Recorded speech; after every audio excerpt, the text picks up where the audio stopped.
Assalamualaikum warahmatullahi wabarakatuh.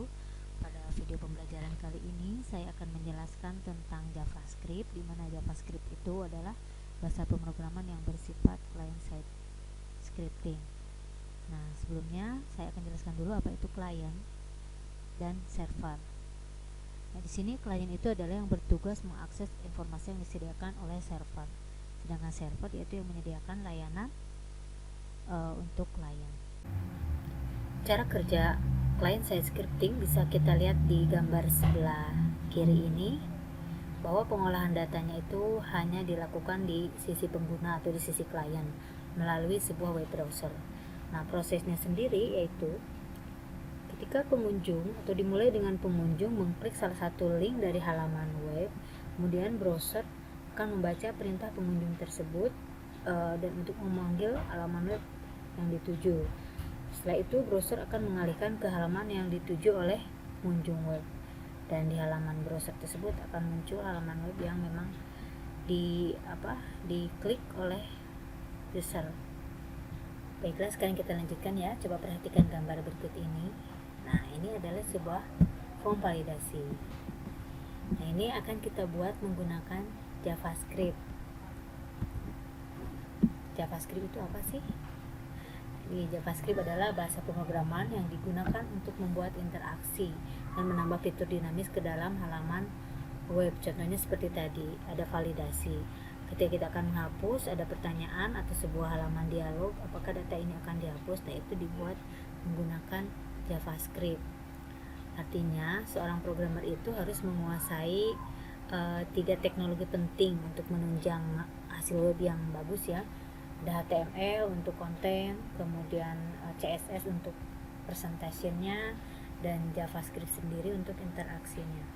Nah, ini contoh-contohnya ada validasi, form HTML, games, kalkulator, untuk chatting, dan lain-lain. Sekarang apa saja sih yang dibutuhkan untuk belajar JavaScript itu? Yang pertama adalah web browser, ini sudah pasti. Kemudian text editor dan web server. Nah, ini digunakan nanti untuk menjalankan kode program jika kita sudah menambahkan dengan PHP yang dikomunikasikan dengan JavaScript ini. Nah, ini cara penulisan JavaScript. Yang pertama menggunakan tag script. Seperti biasa di dalam HTML, di dalam bahasa client-side scripting itu selalu diawali dengan tag awal dan tag akhir. Nah, yang kedua menggunakan file eksternal. Ini sama halnya dengan CSS, bahwa ada file JavaScript terpisah kemudian dipanggil di HTML.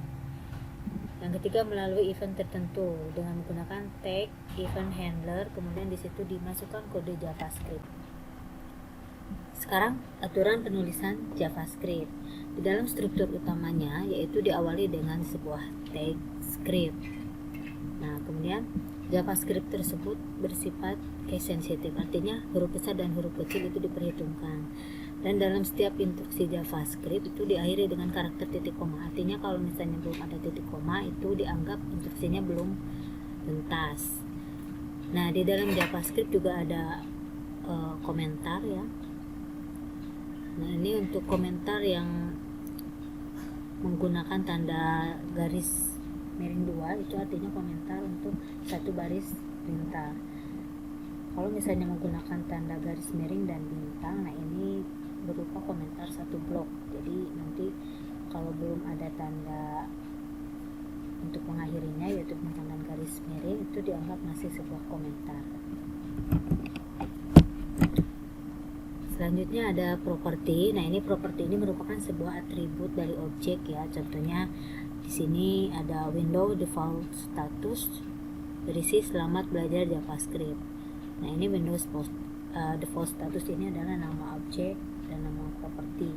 Kemudian ini adalah selamat belajar JavaScript, itu sebuah nilai, nanti akan tampil sebagai status defaultnya. Kemudian metode adalah cara memperlakukan sebuah tindakan terhadap objek. Penulisannya yaitu nama objek, titik, nama metode, dan ada parameter. Contohnya dokumen.write, kemudian isinya adalah halo. Nah, ini akan menampilkan tulisan halo. Terus selanjutnya kita akan membuat beberapa latihan JavaScript ya.